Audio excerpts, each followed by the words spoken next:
Hey everybody, I'm Annie Catabriga and I'm going to bring you the energy themes that I got for June 2026.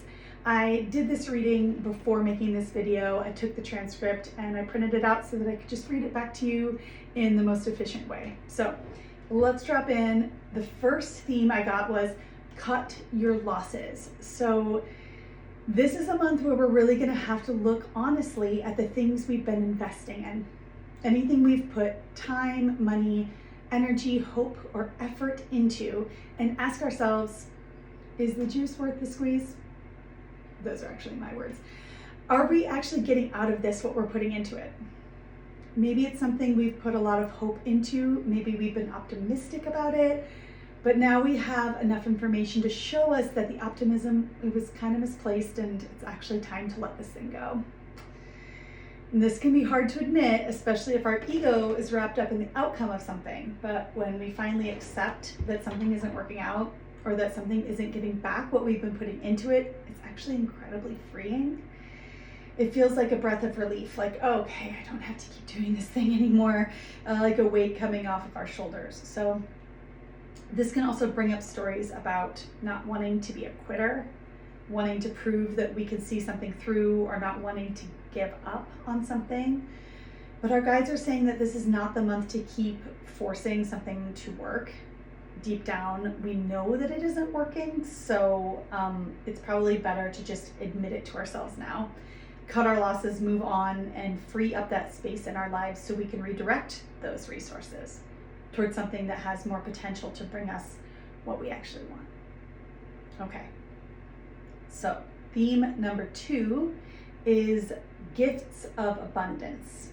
And I was shown this as a feast at a table, and all of our family and friends are there, and there's this abundance of love and prosperity and joy and connection.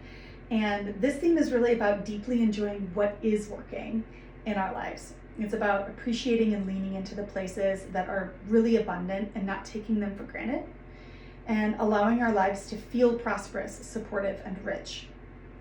When I asked what this actually looks like in real life, I was shown the act of looking around and using the things that you've been saving for a rainy day.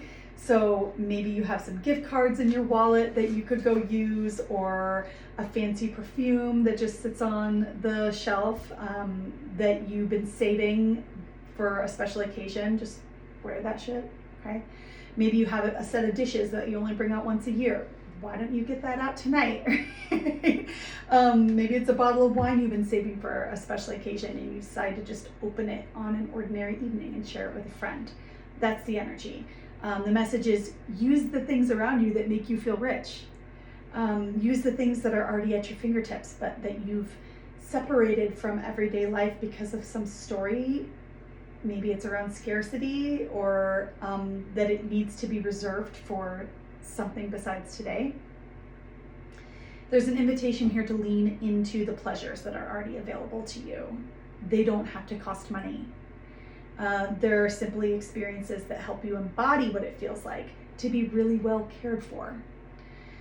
It's the energy of living the best life that you have right now instead of postponing it for some future day. And this isn't a call to be irresponsible. It's just an invitation to recognize that your life is happening right now. So you can go ahead and live it the best way that you can. And if you're willing to look around and truly receive it, you'll see that there are already many places where you are deeply supported. Okay.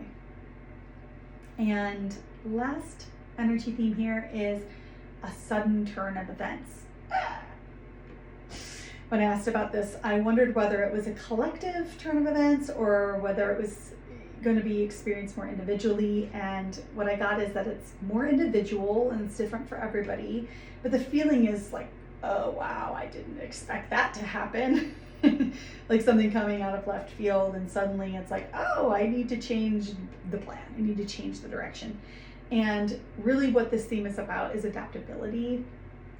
It's about being able to roll with whatever happens, whatever life is throwing us, and make a new plan as it comes. And does that sound a little annoying? Yeah, it sounds super annoying, to be honest. I hate it. But I think our guides are simply giving us a heads up, because we may want to make plans this month, and those plans may need to change.